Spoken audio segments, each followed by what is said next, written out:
It's been about a month since I did my first seedling planting. It's like mid-April now, and I did this mid-March. Let's see what's thriving and what's not thriving. I started them inside the house.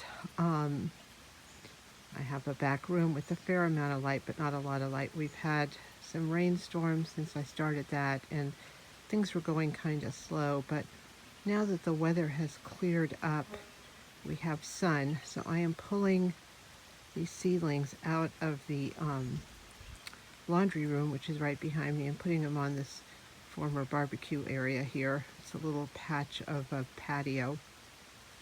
At this point, with all the fires we have, I do not barbecue. I do not light a match during fire season. It is crazy. So let's see what's going on here. Zucchini, yellow squash, and the pumpkins here in the front are doing really well.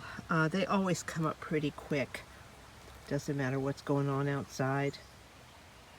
Tomatoes started coming up, but I think because of the low light in the back room, in the laundry room, because of all the storms and everything, they're not as leafed out as I'd like. So hoping that these outdoor forays will help them.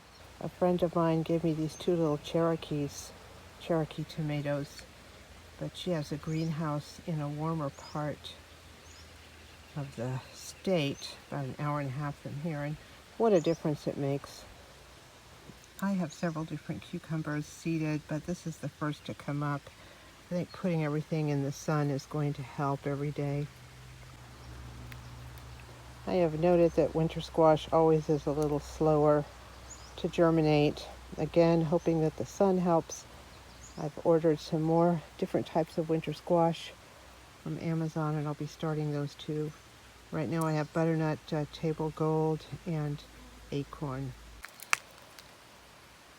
If you watched my seed video about a month ago, which seeds I have, I believe I mentioned I was giving bean and pea seeds to my friend Paul, who was going to start them straight in the ground, and he did, and he brought me some. He also brought me a lettuce. Paul and I share gardening tips and produce and stuff like that. I grow all his seedlings. I grew his seedlings last year, or at least most of them. So a lot of these seedlings are going there. And he brings me produce. So I've made pumpkin bread from produce from seedlings I've given him, and I've been able to take tomatoes and other produce to one of my food bank clients from his overflowing garden. He lives about a mile from here on a horse ranch, which is a totally different experience than living here in the more forested area of the county, higher elevation, a little higher elevation. So their growing season is different. He asked me to start these seeds in the middle of March, which I did, and I think some did okay, and next year some I'm just going to wait, because I don't know that it's worth it to start it so much earlier, at least here at this location, when it's still kind of dark.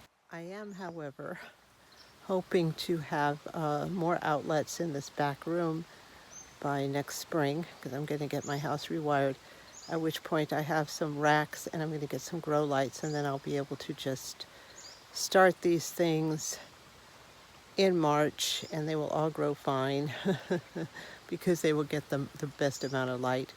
And light is always a problem here. I'm moving stuff around all the time and trying to figure out these last few years what benefits best here, because I'm in this valley, plus all the trees. So I have stuff in the sun, but then we get 110-degree temperatures, which is also difficult. So I'm going to be working on remedying that this year too. So that's where I'm at with the seeds. I'm excited about the new squash coming in. I'm going to be giving a bunch to Paul and maybe selling some. I'm going to be doing the farmer's market again. I'm going to be renewing my nursery license here and just see what happens. I'm excited especially about all the winter squash. I really want to explore that as I'm becoming a bigger proponent of eating in season. So that's what's happening here. Mid-April, Northern California. Thank you so much for watching.